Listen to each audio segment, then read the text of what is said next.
Oh wow, the half a spoon, half a scoop. But I think there's more pieces of chocolate.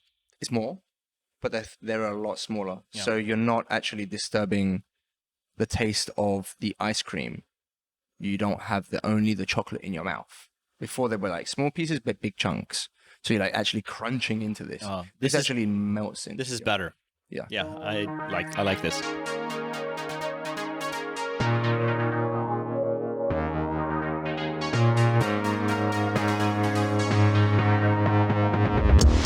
I'm here today with Andrea Taviani. Hello. Who is the founder of SAPORI D'ITALIA. That's correct. Perfect. A new artisanal ice cream shop, or as you might say, Gelato. Here in Ho Chi Minh City. You've only been open like a week, 2 weeks? Something, yeah, around 10 days, something like that, yeah. So it's a very, very short time. How did you decide to make ice cream? Like, why is this your business? Why are you doing this? I'm doing this because I would like to bring to the country different tastes, make people understand what is out there in the rest of the world and not just Vietnamese food or Asian food, because as we know in Vietnam, you have like a lot of Japanese places, Korean, so it's very, very Asian based. And they do have ice cream, but there isn't a culture of traditional Italian gelato, which is obviously completely different. And so I would like to bring my culture to Vietnam, still respecting people's taste in this country. And you have coffee as well. I have coffee. I use 100% Vietnamese coffee, but I make the Italian coffee, which could be an espresso. We can have a cappuccino. Otherwise, we have like a semi-dessert, which is on caffè affogato. Literally, it's like a scoop of vanilla ice cream. And then you pour over onto it a nice one shot of espresso. As you would say in Vietnam, one shot. But we in Italy, we would just say un espresso. We're in Andrea's cafe at this moment. So if you happen to hear clinging and clanging or grinding in the background, it's all part of the operation. Yep. Nothing is done on purpose. Yeah. Tell me a little bit about conception to realization. Like, what's this journey been like for you? Wow. I arrived in Vietnam slightly over 2.5 years ago. So my dream, just so you can understand a little bit better, when I was a child, was to live in Asia.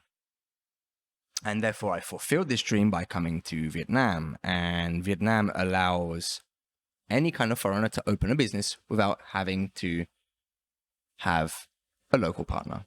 So for me, that was like a huge thing, you know, a lot easier and everything.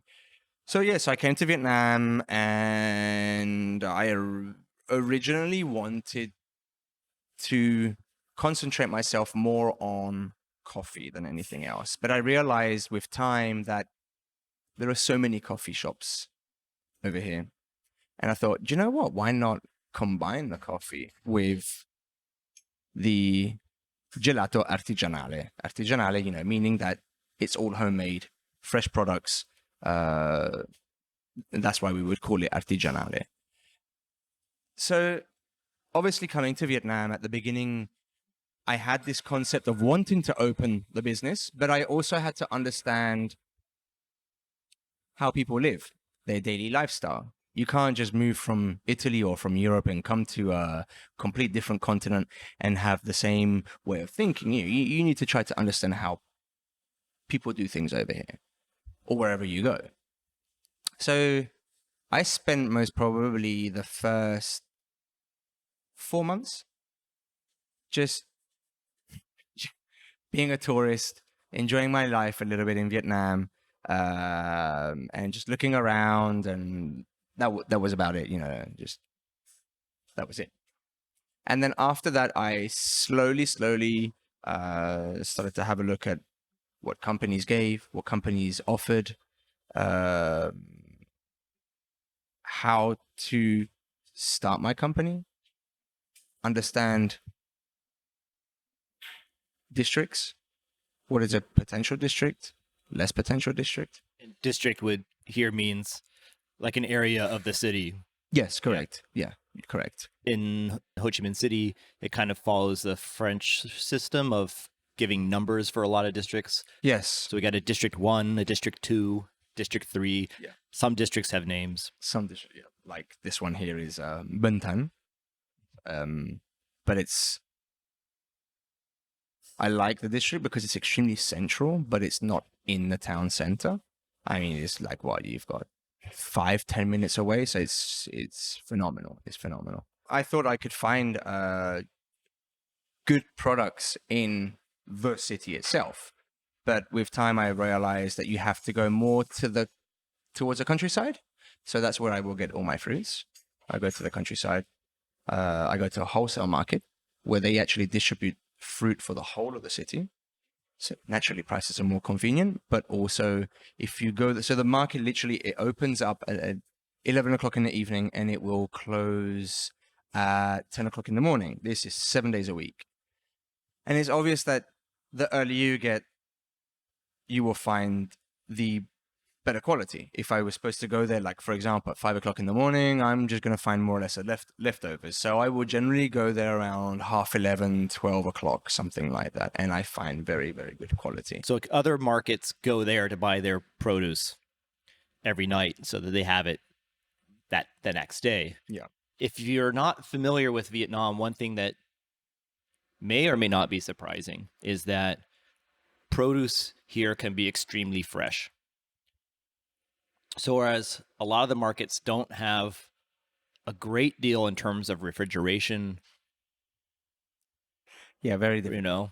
but still, the stuff may have been on the farm yesterday or the day before. It gets from the farm to the market pretty quickly, I think. The one I will go to, they actually get it on the day itself, more or less. So it's prepared. So you talk into the front of it. Like Oh, that. okay. Yeah. Okay, it's very nice. So besides all the products and whatever, the city itself, generally people who have been here, they know it's extremely hectic. It's huge. You have something like over 11 million people living here. And it is in a phase of huge development. I would say this city maybe has actually developed probably in the last 4 years. Like, taken the big boom, because you have the Koreans and the Chinese, which have invested so much money. You have also some Japanese, which they have, like I've said, and I will re-mention it again, they've invested a lot of money in this country. So I tried to create a location where people can escape from this chaotic city, as you may hear the sounds from inside the shop. Cars driving by and traffic in general. So giving this location like a nice, comfortable, we have some vegetation growing inside the shop.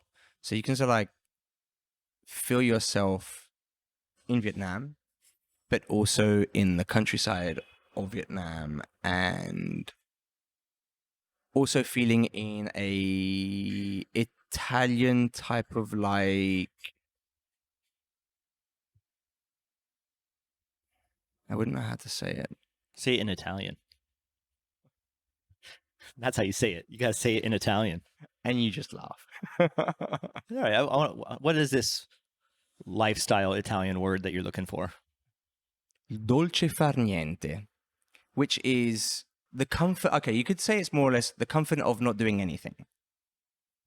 Just like the laziness of not doing anything. So the opposite of la vida loca. Yeah, absolutely. Yeah. She's living the life, lazy. Okay. The new song. It's still a very early stage to say people they understand it, what I'm trying to give to them. Maybe they see it a bit as a luxury side. But then for us, Western people, as we are, Western. It's something that we probably live in and enjoy. We actually go and look for these things. In Vietnam, there's a pricing where if you go to, maybe it's like this everywhere. For instance, like if I get Mexican food in Japan, it's not cheap. No, But you could get Mexican food in Mexico for cheap. It's like that here, where food that is foreign tends to have a upmarket price, absolutely. but that price is still half or somewhere between half and even an eighth. Maybe it's more like half to a fourth Yes. of Yes. what you may pay Absolutely. in Italy or something, or if you No, get correct. Yeah. Yeah. Okay. It's adapted to the country's market and finance, but with that little extra, how could you say, cost. Not only because it's, I think, I mean, I don't know exactly. Not only because it's a Western cuisine, it's new. It's a new product. I'm not talking about just my gelato. I talk about everything in general. I try. I don't want to be greedy or anything. This is why my prices are literally, maybe like 5%, 10% more expensive than other coffee shops around here. But it's because the reason is you have a lot of work behind making the gelato. So, but otherwise the product is 100% Vietnamese product, because it's normal. I'm not going to go buy a mango or passion fruit from a different country when you have these fantastic, like succulent fruits from this country. So why not use them? They are completely fresh. From talking to you over the last I'm going to say the last few months, but it's probably longer than that, maybe the last year, about your ice creams as you've been experimenting and developing. You've had a few, what I would call pillars of design. You could call them cornerstones of your product.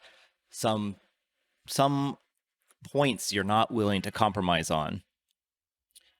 The quality of the ingredients, for instance.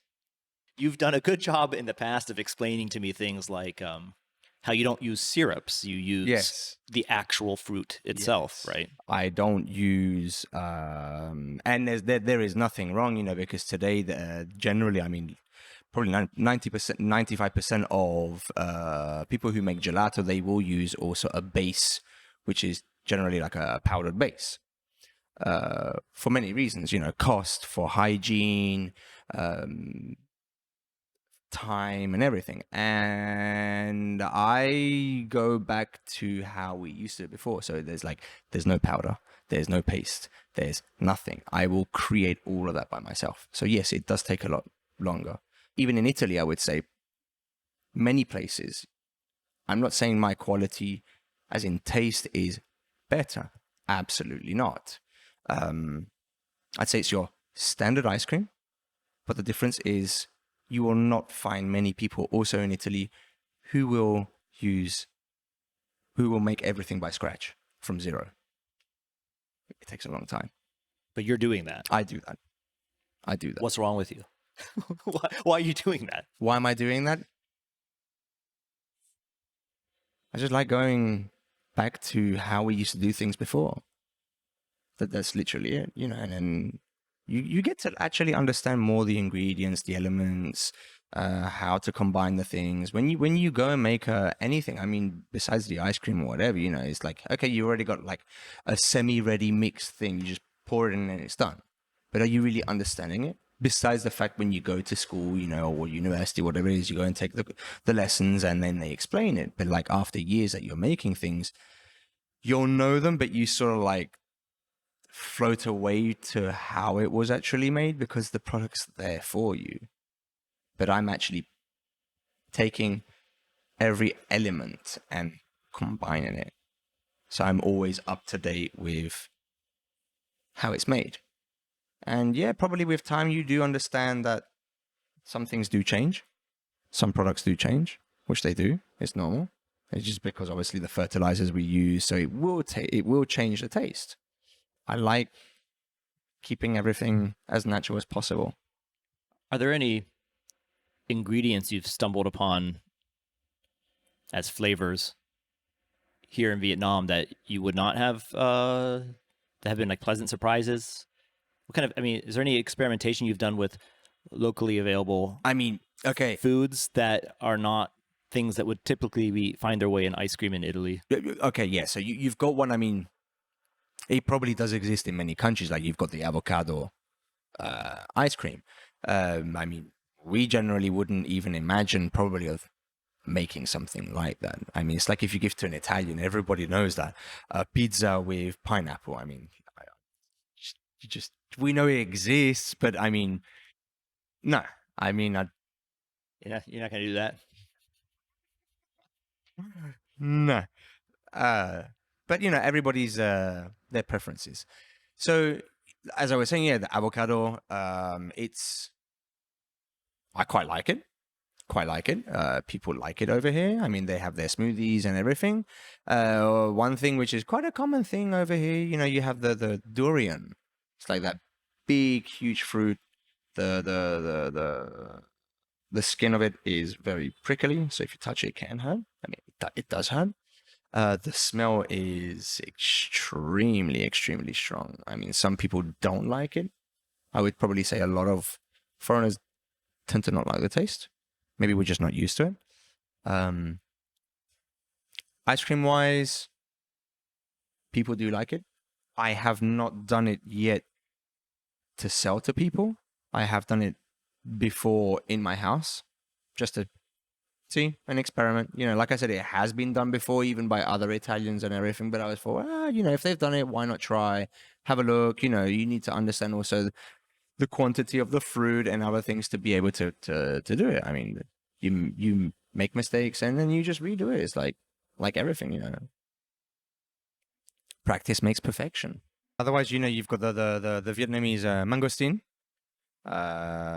Quite nice. Bit sweet to the taste, but you know, people here, they have this huge sweet tooth. They love putting condensed milk, which is sodak, as they would call it over here. I find it extremely sweet, even for myself. Which you have it in the Vietnamese coffee, you know, the café sữa. I don't use that in my ice cream. Absolutely not. All of it is like with the natural fresh milk. Have you done any experiment with sua as a base for one of the flavors? No, I have not. I haven't. I haven't tried. Until now I've refused. I maybe I've refused because I have tried some Vietnamese ice cream where they do have it inside, and the taste for me was like, I don't go personal on taste, but I can't even taste it. It's like literally that's all I taste. Literally all I taste. And the difference is when you have the ice cream made from the condensed milk, we all know that Vietnam, it's a tropical country. It's very hot. I mean, especially Saigon. As Vietnam is divided in two, you've got the north and the south. The north, you could say more or less over 4 seasons. The south, you've got 2 seasons, like the hot season and the very, very hot season. So like I was saying, making an ice cream with condensed milk, it's even if I leave it outside for 20 minutes, it's still there. It's not going to melt because the condensed milk keeps everything together. And you don't have, personally, you lose a lot of the flavor, the original flavor of every single fruit, or even like a chocolate or whatever, because chocolate isn't a fruit. I've noticed your ice cream melts pretty quickly. Yes, because it's the way used by the traditional ingredients. Do you still use any kind of emulsifiers in it? Anything to stiffen it up? I mean, yes. Okay, so we have on low cost gum bean, which is a natural product. Used also as a sugar, but it's not sweet at all. It's like you had mentioned just now, is to densify a little bit. Glucose, another type of sugar. What else could there be that could help it to keep its texture? Actually, to give it a bit of texture. Dextrose. These are all, you could say, natural ingredients. I've heard about people using some seaweed extract, something derived from Yes, seaweed. there is one. I have not had the chance to use. I actually have a friend, French. Yeah, difficult to. What's your background? Are you French? Are you Italian? Are you English? I would probably say I'm a man of the world. So yeah, my father is Italian. My mother is French, but I was born in England, and so I lived in England. I think it's more or less 15 years, something like that. I've lived in Italy around the same amount, around that, yeah, around 15 years, something like that. Then after Italy, I moved to France, Paris, which I had lived there for something like 6 years, something like that, more or less. And now Vietnam, 2.5 years. So when people ask me, "Oh, how long you been in Vietnam?" I say, "Yeah, 2.5 years." Oh, it's a long time. And it's not. So then I explain to people why, and I say, "Okay, yeah." So I can't. Now, if you're gonna ask me, what do I feel? I will tell you 100% Italian. Having lived in all these countries, even though my childhood was in England, but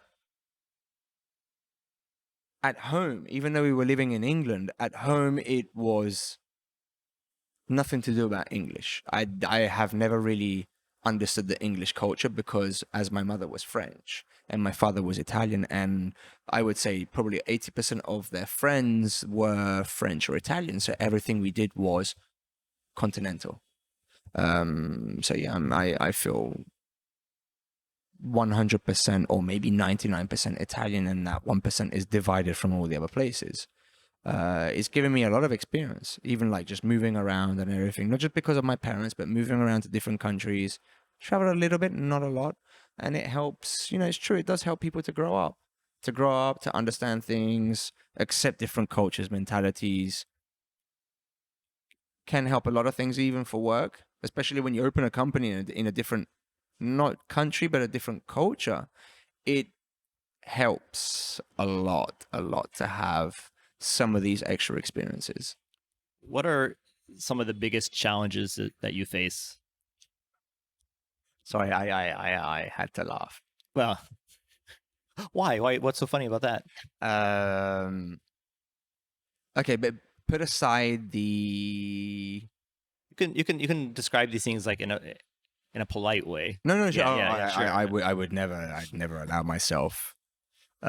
Besides backstage, yeah, obviously, So I'm kidding. Besides the language barrier, language barrier. Okay, fine, we have that anywhere.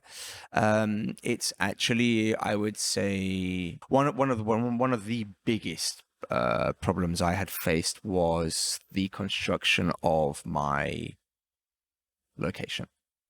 I find, compared to what I have experienced back in Europe, a lack of knowledge in construction, and trying to share my knowledge with them, the Vietnamese construction companies, is quite a tough thing. And even maybe I was just unlucky. So even like with the electricity part and everything, I've had to redo it something like 3 times over and over. So that has been quite a big of an issue, the construction as it's in itself. There is obviously, even with the employees, different ways of working. I would say they are a lot more laid back to how we are. But it's like I say, it's always helpful. It's always helpful. Yeah, What's helpful? to understand how they think, it's helpful for me, to get that extra experience. So with time and in the future, you're not like, oh, but I would do it this way. Why don't you do it? Back at home, we work like this. So it's helpful to understand, and for me also to adapt, not 100%, but to adapt to understand how to communicate better and not take things for granted. Take things for granted because I have a different way of working coming from Europe. Don't know if that could answer a little bit your When question. you say take something for granted, do you mean make assumptions about how? One issue I've found is there's times where I don't communicate some specific thing, some specific expectation, because in my common sense it should be obvious. Could be obvious for us, right? That's exactly. I wasn't probably able to explain it properly.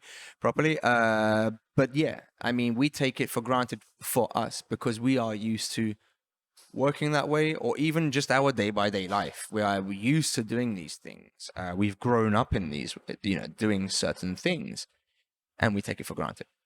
But we shouldn't, because we come to a different nation, different ways of doing. So we should sort of and it's difficult to do, put everything, all our ways of how we did before, put it aside and say, okay, I've come here and I need to learn from zero. That's a really, really difficult bit.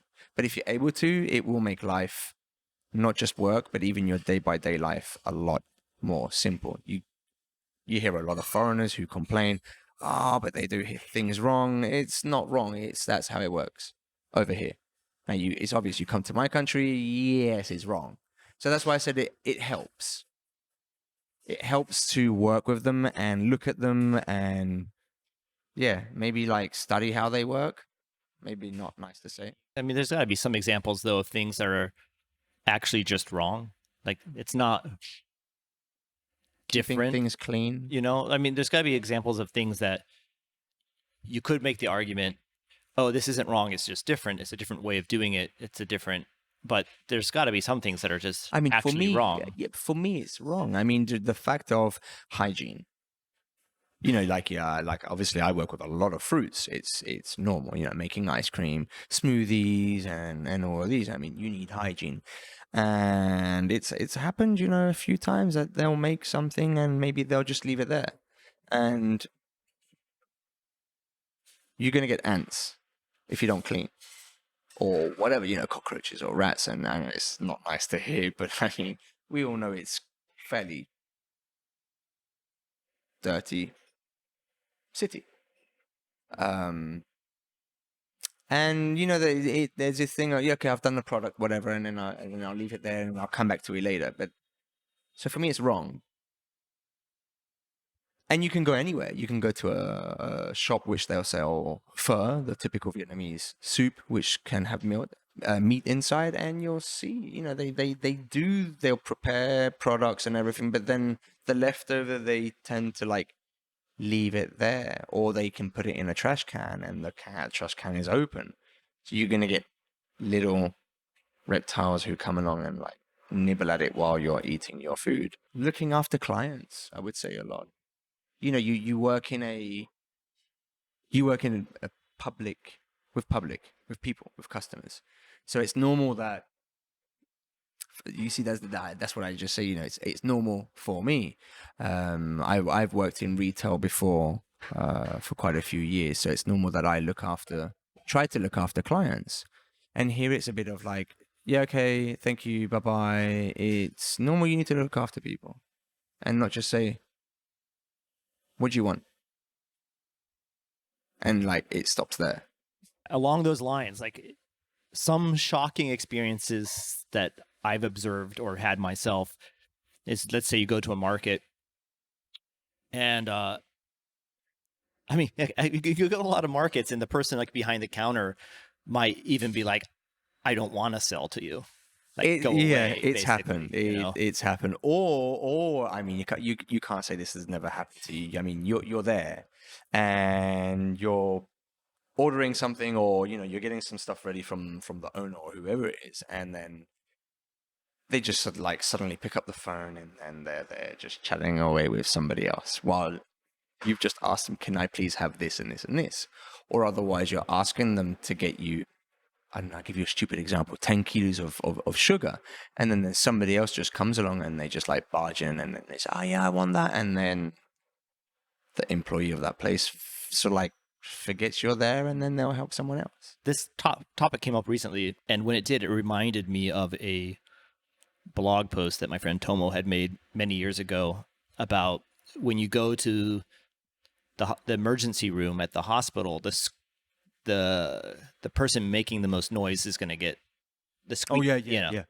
yeah. So if you have an expectation that I was here first, so I'll be serviced first. This happens to me all the time at the gas station. Okay. You know, where I'll be, I love it. I'll be like, there's not a space for me to get to the pump. I'm waiting for that person to leave. So I'm standing there and then like, waiting for a space to open up. And then, well, as we would do back. Yeah. And then someone else will just jump in like between, you know, where I was about to pull forward into. And, you're like, and they get, and then they, 9 times out of 10, they'll get serviced first. Correct. So first come, first serve. you know, this could be, this is potentially an example of one of those, it's not necessarily wrong, it's different. Like, you know, I think if I have to say there's like a border, and this is still on the side of like, okay, this is just like a cultural difference. It is. You know, like, I mean, you gotta be proactive. You want that thing, go get it. It's a normality over here. Yeah. It's completely normal to do these things. And they don't even complain. But it's close to the line for me. You know, they're like, you know. It's very close. And I mean, it's not only something that bothers foreigners. It's something that will bother a lot of Vietnamese as well. Sure. Yeah. Sure. Yeah. Sometimes you actually you hear them mumbling because they don't have this tendency of like we would do, like you'd shout at the person, say, it was my time. Why did you know that they so like keep it to themselves. It's not really a nation where people shout, where people argue, like if they've done something wrong. You know, somebody's done something wrong. Well, at least I'm talking from my experience after 2.5 years. I haven't seen many people do that. They just keep it to themselves. And then it's like, yep, day goes on. We keep a grudge. It's like, for example, I remember back in Italy or whatever country I've lived in Europe. I mean, sometimes some people like they barge themselves in front of me, and then I'd be there. I would tell them, did you see? I was in front of you and everything. But then it doesn't stop there. I would go to work or back home, and I would speak to like a friend or a girlfriend, and say, do you know what happened today? This idiot or whatever. And I haven't really seen that over here. They're like, it's in that split second, and then it's like, boom, disappears. There's like a surprising lack of road rage. Yeah. You know. But it's good. It is good. Yeah, if there was road rage, we'd be in a lot of trouble here. Oh, God. Surprising lack of road rage. I mean, with the amount of... I get road rage here, though. It's already ingrained in me. It's part of who I am. Okay. And that's as far as I'll go on the record with that. I don't know. Maybe I've just like, I can't really say I've really offended anybody when I've been driving. I can't be bothered. Really, it just tires me because the traffic is just so intense. And you're going to get upset, literally, I'll be honest, every 30 seconds. And I'm going to give it good. You're going to get upset every 30 seconds. And then I'm like, yeah, okay, whatever. And, you know, so you've been able to. I just like, yeah, okay, don't get me wrong. There are some times that it's like, it really gets to me. But generally, I'm like, yeah, okay, whatever. Yeah. Whatever.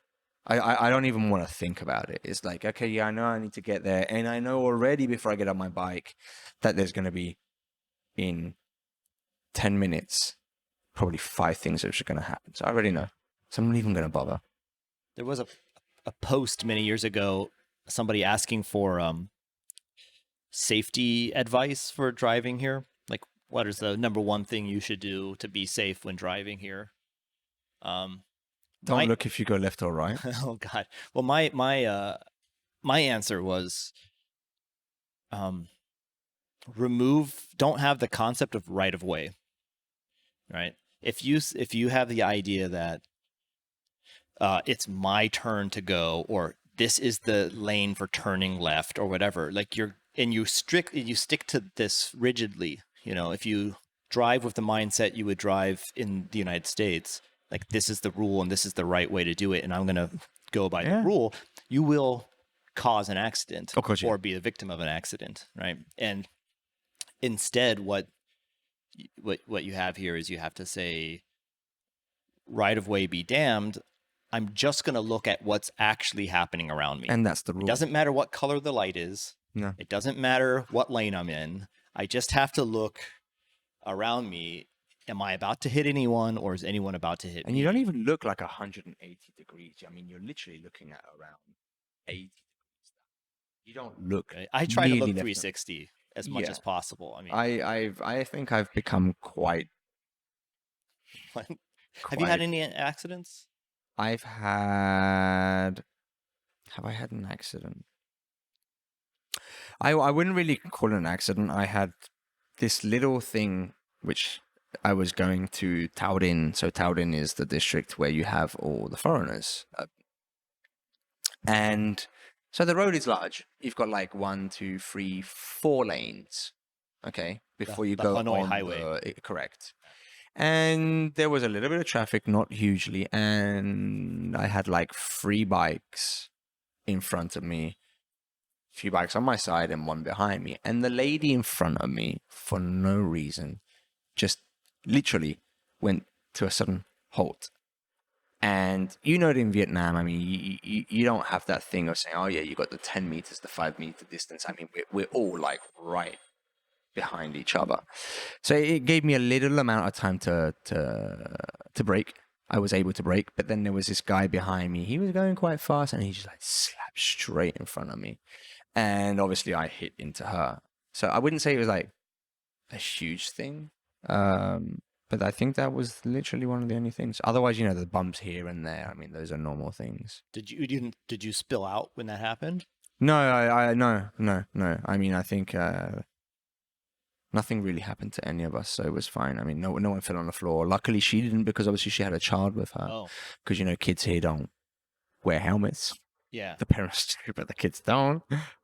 Anyway, so luckily nothing happened. But the thing is that, okay, at that point there, that happened. Yes, I got fairly angry because what happened is the guy just looked like that and just went. He literally didn't even care. He just went. So I drove behind him and everything, and I just said to him, "Do you not know how to say sorry?" And he just looked at me and laughed in my face, which is a general reaction that people have. The reaction I get a lot when I got sideswiped by a taxi once, and then I chased him down. I was angry. I was pissed. It was nighttime. I caught up to him. I don't even know if he knew he did it, to be honest. He's in a car. Because he didn't like try to drive away and get away. He was just going at a normal pace after that time. And I caught up to him, and then like I even maybe opened his door to yell at him. Okay. And then his face was like, Yeah. it's this really stupid smile. Yeah, like It's a kind grin. of like Yeah, a weird sarcastic. grin. It wasn't, there was no malevolence to it. It was in a way very innocent. And Okay. I'm like, I wanted to be angry at you. Yeah. And now you- I see your reaction. And you it's know, I'm like, please be Yeah. careful. Please be Yeah. careful. And this happens a lot. This kind of where, oh man, I was driving the other night and the guy, a grab bike driver took like a plastic bag with garbage and threw it over a fence as he was going. And I thought it was my place to reprimand him. And I drove up and I was like, in Vietnamese, tell him that what he's doing is bad. And he gave me the stupid grin too. And I'm like, Yeah. ah. Yeah. It just kind of totally diffuses me because I have no, I don't know how to react to it at all. Yeah. No, I get you. I get you. So was that guy doing that kind of thing, or was he like more? No. He was doing exactly that, Okay. and then I was like, I don't even know how to communicate. I mean, I don't even know how to explain it. So I just thought, okay, forget it. Done is done. I mean, no one got hurt, no one fell down, and that was it. When you see foreigners, hear stories or actually see it yourself of foreigners overreacting in situations here. A lot. I have a theory about it because I find myself overreacting from time to time. And part of my theory is that back home, I would deal with this situation with reason and logic and verbally, Yeah. but I don't have the verbal skills to make this argument, to do this kind of communication. Okay. Right? Like I don't actually have the tools or the confidence in my tools to express my displeasure in a form of constructive feedback, right? And it ends up with me just having behavior that looks over the top, and because I'm trying to convey my displeasure with my body language, or Okay. and I wonder how much of this is, I'll be honest. I mean, I try to not give any more attention to it. It's just a bit tired of the foreigners who come here. You hear them complaining, and I'm like, yeah, it's. Well, the thing, okay. I think it's also the majority of, when I say foreigners, I will specify. It's not foreigners as Koreans or Japanese. It's foreigners as Europeans. Because I don't know many Americans. I haven't seen many Americans. I know there are a lot. I just haven't really seen many. So I see a lot of Europeans. They live in the expat district. So what happens is that you are in a constant community, exactly like back at home. So they have created this type of like compound, like a ghetto, you can sort of like say it, which is not a real reality. It's the reality back at home.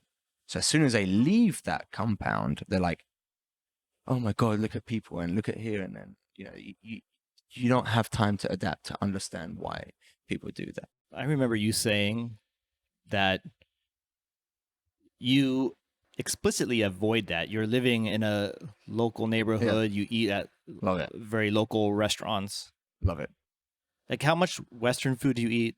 How much Vietnamese food do you eat? And how much of that Vietnamese food is more like street food versus at like a fine dining? Street food, I eat every single day.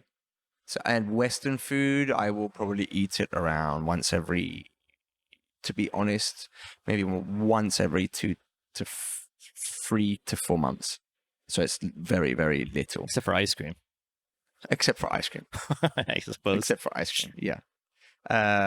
Restaurants, I barely ever go there because the thing is, it's very different Vietnam to our culture. You go to a restaurant, you spend more money, but I find that the taste is actually worse than a street food. I find that it's more authentic and more tasty going to a street food. It's different compared to India. In India, it's like extremely dirty, the street food. In Vietnam, it's actually quite clean. It's quite clean.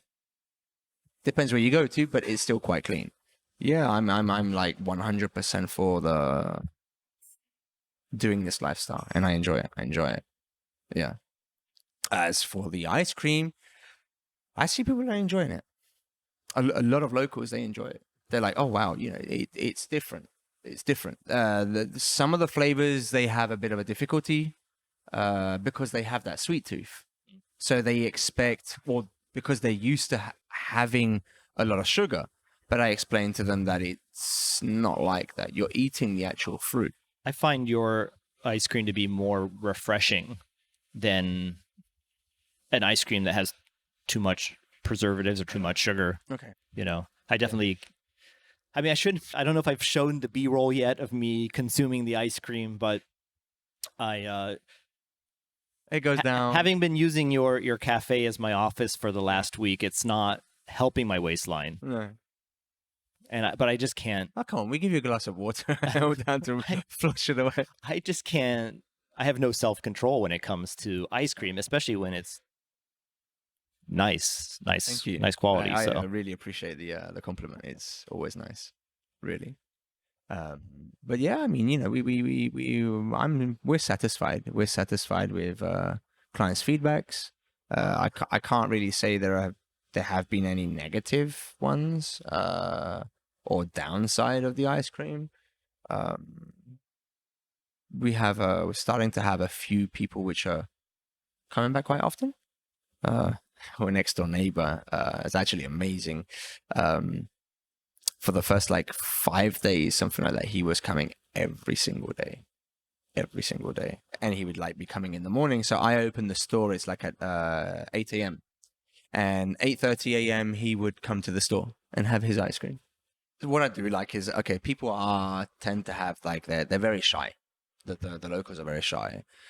So sometimes it's a bit difficult to communicate with them, not because they don't want to, they're just shy, they don't know what to say, and it's the language barrier is huge. It's huge. That's obviously if you're in District 1, so District 1, as you know, it's the central, the town center, the city center. Okay. And so it's normal that that's where a lot of Vietnamese, they know how to speak English because it's where all the tourists go to. Not foreigners who live here, but the tourists, they all go there. You got a few monuments, a few museums. So, yeah. And basically, Ho Chi Minh City, there isn't really much to see. Let's be honest. It's not like if you go to Hanoi, which is the capital up in the north, there is a lot to see. The city still has a lot of, you got the old city. Saigon's not like that because of the wars and everything. So as soon as you leave the central part, you realize that English is...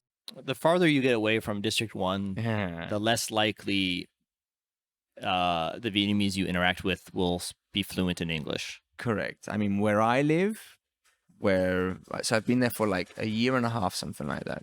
No, actually 2 years. 2 years, sorry. English is literally an option. Obviously, after 2 years, people know me. They see my face. They say hello and everything. But the communication is still very difficult. Have you studied Vietnamese? I have not. I have not. I've never studied Vietnamese. I just try to ask friends. Now, obviously, I have employees. I just try to ask them how to say a few words, and gradually get there. I mean, I wouldn't say the language itself is difficult. It's not a complex language. There are very few words. It's just the fact that they have something like 6, 7, 8 tones. So they have one word, but it's like it changes the tone and it changes completely the word. That is what is difficult. So it's not the language itself. There's no complexity to it. But I need to learn it. I mean, it's me who decided to come here. It's not a company who asked me to come and work for them. So yes, I have to learn the language. Not perfectly, but enough to be able to have a few conversations. So that's my next goal, to learn Vietnamese. I think taking a formal class, like an intensive formal class, let's say 1 hour a day for could be useful. 5 days a week for a few months, you're going to get this foundation that you can then practice with people. But then will you? Because if you have a lot of contact, for example, with people who speak English, you're never going to practice it. So yeah, you can learn the language by going to school. But then if you go back home or whatever, and you're only speaking in English, it's not really going to work out, is it? Yeah. Well, you could communicate with your staff. No, sure. Exclusively in Vietnamese. Yeah. I find in these kind of situations, at least I can understand if they're taking the mick out of me or not. Yeah. That would be good. For me, when it comes to Vietnamese or Japanese, I'm quite okay at ordering things at a restaurant because that's the context that I get to practice the most. Okay. Okay. I go to the restaurant, the staff there, and it's some of the first stuff you learn when you take a class, anyways. Like, how do you say, how much does this cost, and what are the numbers? What's the number system? How do you talk about quantities of things, whether it's the price or whether it's like I'll have 2 glasses of water, right?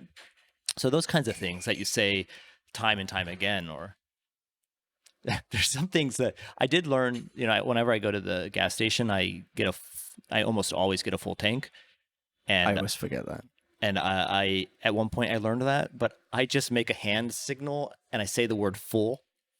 I say full. I mean, I'm not saying the right. I'm just saying an English word, Yeah. but yeah. Again, like, Or you learn a lot, like in basis of what your profession is, because you're using those words all the time for work. So obviously, even there, you're going to get it. It's going to be quicker for you to learn. So I work with ice cream, so I need to buy always fruits or drinks or yeah. So I bet you know products. the Vietnamese for all the fruits you're For- ordering. yeah, yeah. No. Now, obviously, if you ask What's mango? swai, Okay. What's coconut? Eula? yeah, that's Something it. like that. That was like What's coconut water? nuk yua. Dung Roy. Dung Roy. Having a quick lesson in Vietnamese Yeah. with our English accents. I found that the number one frustrating thing with Vietnamese is I would learn words in class, and then when I try to practice them, nobody has any idea what I'm trying to say No. because I'm not pronouncing the word correctly. I pronounced it good enough for my teacher or my classmates or something. I mean, they're understanding, but not good enough for No, you know.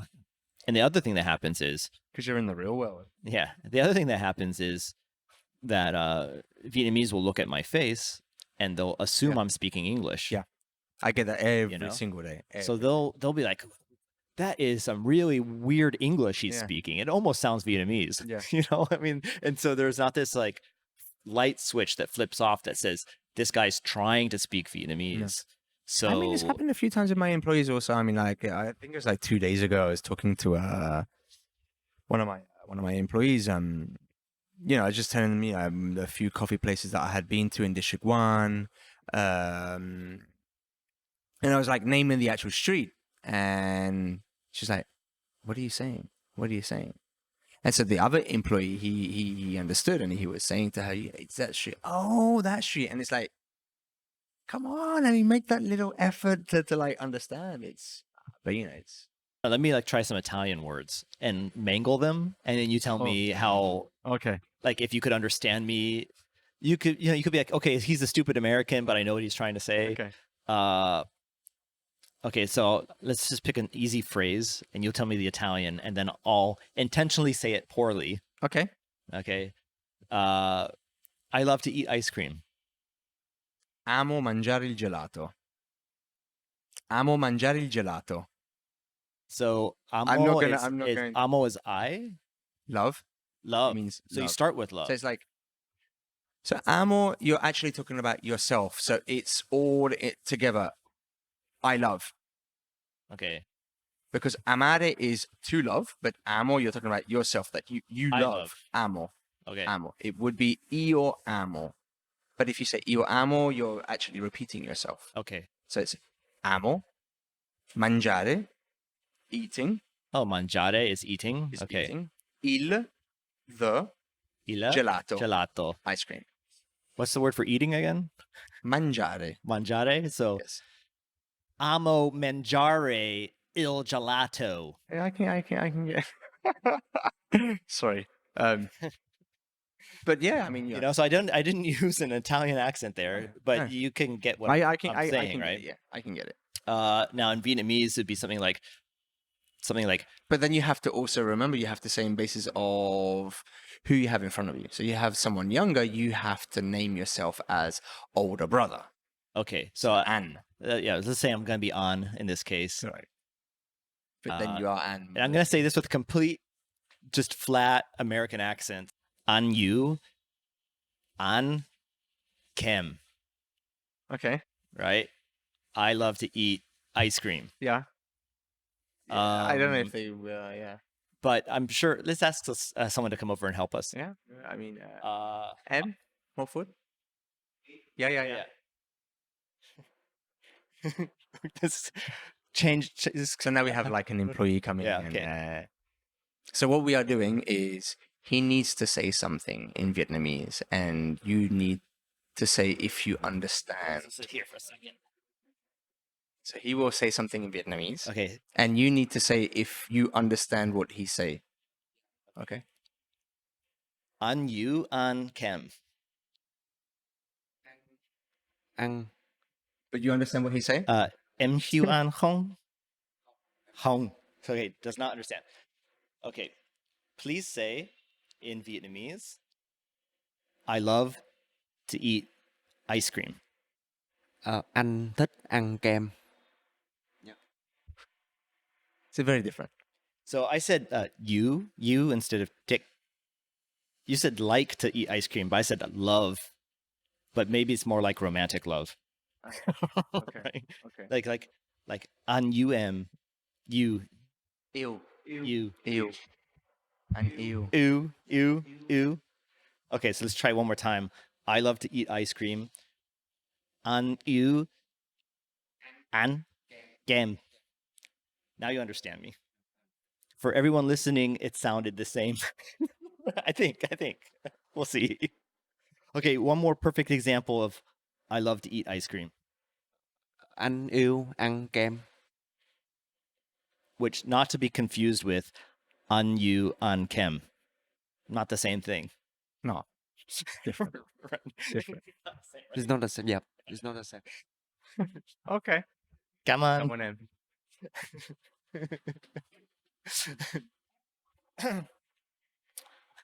Yeah. I think that'll be the end.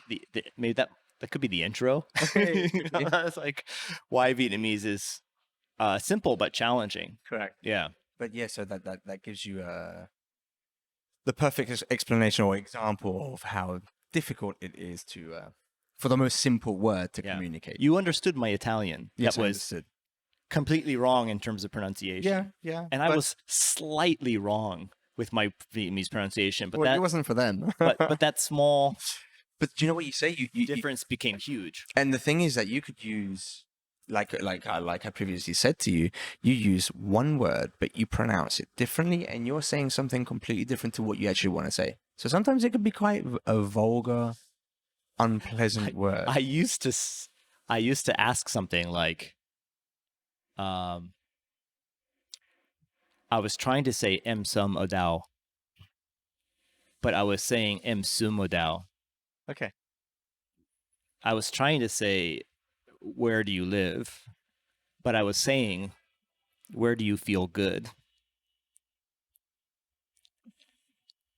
And I can imagine how many women just looked at you a little bit like bizarre. I feel good. Da-na-na-na-na-na. You know, it turns out, depending on the context, either of those is a fine question. Yeah. but yeah, we're good here. Yeah. Pretty. I mean, if you're satisfied, I'm happy to make you happy. You're. Sound a little bit. How do you say that in Italian? I'm not gonna go there. How do we? Is there any Italian that would give us the say something about customer satisfaction, but have the most sexual innuendo possible? Like, I like to satisfy my customers. I mean, you would say, yeah, mi piace soddisfare il cliente. Obviously, it depends how you say it, then it can sound quite sexual. Okay, give it to me. But I wouldn't really, it depends, you know. I can't do it with you right now. Lay it on me right now. Give it to me the most You need inappropriate that way you cheesy can. look, so I don't, I need something. Cheesy look is happening already, man. Hey. Mi piace soddisfarti.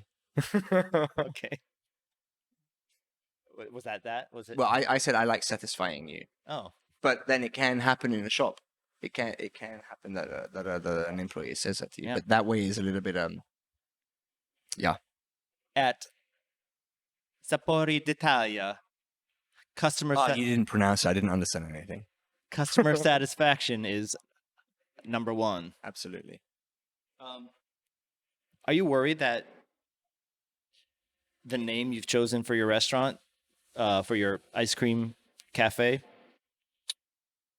have Vietnamese tried to say it? Do they have an? They have. Is it hard for them? No to say one it? can say it. I had thought about it. So everybody actually calls a shop Sapori. They abbreviate it. Instead of putting Italy, they put Sapori because Right. it's like a bit. how would you say it in English? Tongue twisting. Yeah, a tongue twister. Yeah, a bit of a tongue twister for them. So they'll just say the first word. It's a tongue twister for me. I mean, I have to be looking at it Oh, okay. to say it, Okay. you know. Okay. Whenever I say I'm coming here, I just say I'm going to Andrea's Okay. ice cream store. I don't say I'm going to Sapori D'Italia. Yeah. But it's quite a common name. I mean, you know, it's like Dolce Vita. You'd see that many places. Yeah. But I suppose it's easier to pronounce. It doesn't have all the... Anyways. Andrea, thank you for taking the time to talk with us today. Oh, it's a huge pleasure. And I always enjoy talking with you anyway. Thank you. Can Thank have you. a lot of discussion. You have satisfied me in more ways than one, intellectually and with the ice cream. And with the ice cream. For anyone out there who'd like to know more about this shop, how can they find it? How can they find out more information about it? We have a Facebook, which is the same name, Sapori D'Italia. As for also Instagram, which we try to, on both of them, we try to update more or less daily comments, images. And that's also at Sapori D'Italia. Correct. All one word. It's, as for the Instagram, it's Sapori, and then you've got the 2 underscores, and then D'Italia. 2 So underscores. 2 underscores, because I tried to have 1, but it was already taken. Oh, okay. So I had to put 2 underscores. So Sapori, SAPORI, Exactly. Underscore. D'Italia. no apostrophe, so just DITALIA. Yes, correct. And as for Facebook, it's literally the name Sapori D'Italia. Okay. And you'll see it because it's got a very dark green background. Maybe you can, like, very dark green background with that ice cone and as my logo and the name of the company. And you'll find it. Thanks a lot. Thank you. It's a pleasure talking to you. Goodbye, everyone. And have a nice one. And hope to see you soon. See you soon. Bye-bye. Bye-bye.